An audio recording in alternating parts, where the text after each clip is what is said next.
สวัสดีครับทุกคนยินดีต้อนรับกลับเข้าสู่พื้นที่เซฟโซนทางจิตวิทยาของเรานะครับ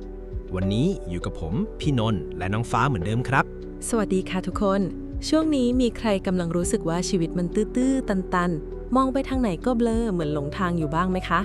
ถ้าคุณกำลังรู้สึกแบบนั้นฟ้าอยากบอกว่าไม่เป็นไรเลยนะและคุณก็ไม่ได้กำลังล้มเหลวด้วยค่ะใช่ครับหลายคนชอบคิดว่าการหลงทางคือจุดจบหรือเป็นสัญญาณของความอ่อนแอแต่ในทางจิตวิทยามันกลับกันเลยนะความรู้สึกเคว้งคว้างนี่แหละคือสัญญาณเตือนชั้นดีว่าจิตใต้สำนึกของคุณกำลังสั่งให้คุณหยุดเดินในเส้นทางที่ไม่ใช่และมันมักจะเป็นช่วงเวลาก่อนที่เราจะค้นพบจุดแข็งและตัวตนที่แท้จริงที่ซ่อนอยู่เสมอครับฟังดูใจฟูขึ้นมาทันทีเลยค่ะพี่นนท์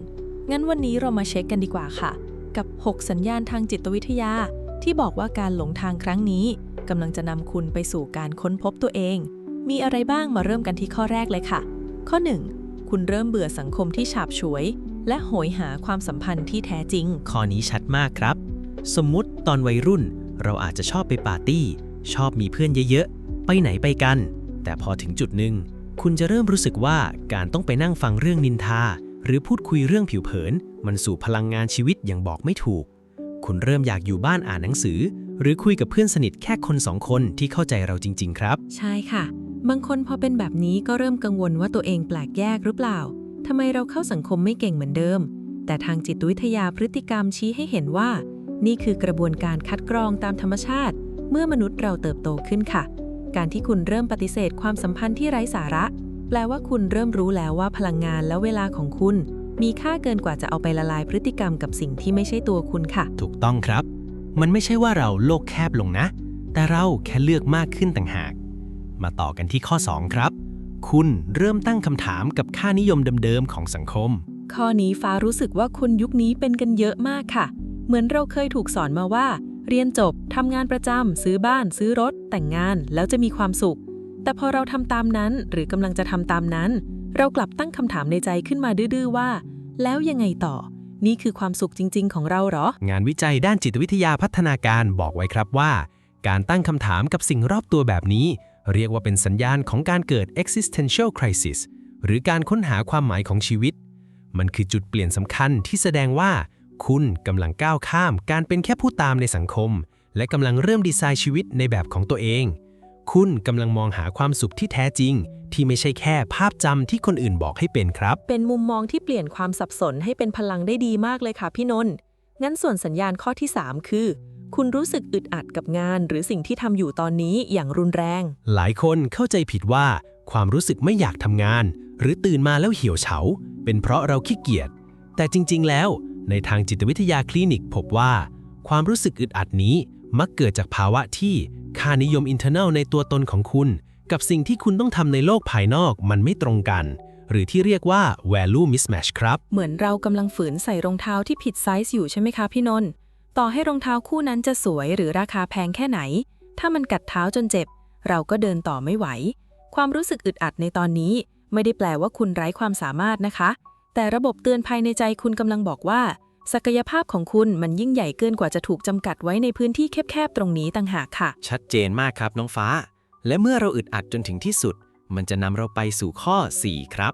คือคุณเริ่มโหยหาเวลาที่จะอยู่กับตัวเองคนเดียวเงียบๆจากคนที่เคยกลัวความเหงาต้องมีแฟนต้องมีเพื่อนอยู่ด้วยตลอดแต่อยู่ๆวันหนึ่งเรากลับรู้สึกว่าการได้นั่งจิบกาแฟโง่ๆคนเดียวในห้องหรือการขับรถฟังเพลงเงียบๆโดยไม่มีใครมาวุ่นวายมันคือช่วงเวลาที่ฟินที่สุดในวันซะงั้นค่ะในทางจิตวิทยา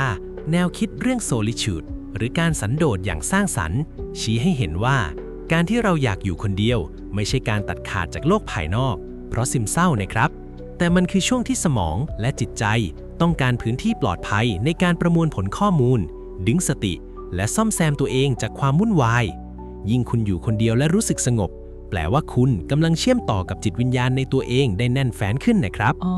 แปลว่าการอยู่คนเดียวทำให้เราได้ยินเสียงหัวใจตัวเองชัดขึ้นสินะคะงั้นมาถึงข้อที่ 5 กันค่ะสัญญาณนี้อาจจะฟังดูแปลกๆหน่อยนะคือคุณรู้สึกว่าอดีตที่เคยผิดพลาดมันไม่ได้มีอิทธิพลควบคุมคุณอีกต่อไปแล้วค่ะข้อนี้ลึกซึ้งมากครับลองนึกภาพตามนะครับจากเดิมที่เราเคยนอนไม่หลับเพราะคิดวนเวียนเรื่องความล้มเหลวในอดีตแฟนเก่าที่ทิ้งไปหรือความผิดพลาดในงานครั้งนั้น แต่มาวันนี้พอคิดถึงเรื่องเหล่านั้นจิตใจคุณกลับนิ่งขึ้นไม่ฟูมฟายไม่โกรธแค้นแต่ออกแนวมันก็เป็นบทเรียนที่ดีนะงานวิจัยด้านจิตวิทยาบวกระบุไว้ว่า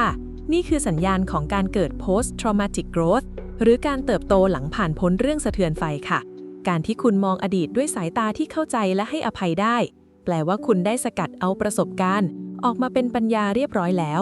อดีตไม่ได้เป็นกรงขังคุณอีกต่อไปแล้วค่ะแต่กลายเป็นฐานรากที่แข็งแรงให้คุณยืนได้อย่างมั่นคงในปัจจุบันค่ะเป็นการเติบโตที่งดงามมากครับและส่งต่อมาถึงข้อสุดท้ายข้อ 6 คุณเริ่มยอมรับความไม่แน่นอนของชีวิตและเลิกพยายามที่จะควบคุมทุกอย่างแต่ก่อนเราอาจจะเป็นคนที่ต้องแพลนทุกอย่างเป๊ะๆชีวิตต้องเป็นไปตามขั้นตอนถ้าผิดแพลนไปนิดเดียวคือสติแตกวิตกกังวลไป3วัน7วันแต่ตอนนี้คุณเริ่มรู้สึกว่าอะไรจะเกิดก็ต้องเกิดแล้วเราก็พร้อมจะยืดหยุ่นไปตามสถานการณ์ทางจิตวิทยาพุทธและจิตวิทยาตะวันตกสายตระหนักรู้มองตรงกันครับว่าการปล่อยวางความอยากควบคุมคือขั้นสูงสุดของการมีสุขภาพจิตที่ดีการที่คุณยอมรับความไม่แน่นอนได้ไม่ใช่เพราะคุณถอดใจหรือยอมแพ้นะครับแต่เป็นเพราะคุณมีความมั่นใจลึกๆในตัวเองแล้วว่าไม่ว่าจะเกิดอะไรขึ้นคุณมีศักยภาพและความแข็งแกร่งพอที่จะรับมือและผ่านมันไปได้เสมอครับโหทั้ง6ข้อนี้พอฟังอินไซต์ทางจิตวิทยาแล้วจากตอนแรกที่คิดว่าตัวเองกำลังแย่กำลังหลงทางกลายเป็นรู้สึกว่าเรากำลังเข้าสู่โหมดอัปเกรดชีวิตครั้งใหญ่เลยนะคะพี่นนท์ใช่ครับฟ้า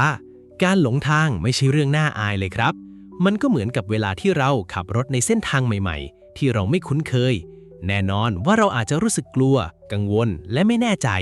แต่ในความไม่แน่ใจนั่นแหละมันคือโอกาสเดียวที่เราจะได้เห็นทิวทัศน์ใหม่ๆได้เจอทางลัดใหม่ๆที่เราไม่เคยรู้ว่ามีอยู่จริงครับฟ้าชอบคำหนึ่งมากเลยค่ะที่บอกว่าบางครั้งเราต้องหลงทางก่อนเพื่อที่จะได้ค้นพบเส้นทางที่ใช่จริงๆดังนั้นถ้าวันนี้คุณกำลังเคว้งคว้างสับสนหรือรู้สึกว่าตัวเองไม่เอาไหนขอให้รู้ไว้เลยนะคะว่าจิตใจของคุณกำลังทำงานอย่างหนักเพื่อพาคุณไปสู่จุดที่ดีกว่าเดิมค่ะยืนยันในความรู้สึกของตัวเองเถอะค่ะคุณเก่งมากแล้วที่พาตัวเองมาถึงจุดนี้ได้ค่ะเป็นกำลังใจให้ทุกคนที่กำลังเดินทางค้นหาตัวเองนะครับคุณไม่ได้อยู่คนเดียวแน่นอนและถ้าคุณชอบคอนเทนต์อินไซต์จิตวิทยาด้านมืดจิตวิทยาพัฒนาตนเองลึกซึ้งแบบนี้ไม่อยากพลาดความรู้ดีๆที่จะช่วยให้คุณเข้าใจบุคลิกภาพของตัวเองและคนรอบข้างมากขึ้นอย่าลืมกดติดตามช่องของเราไว้ด้วยนะครับชวนคอมเมนต์พูดคุยกันด้านล่างได้นะคะว่าตอนนี้คุณกำลังเจอสัญญาณข้อไหนกันอยู่บ้างมาร่วมแชร์เรื่องราวและส่งพลังใจให้กันและกันค่ะ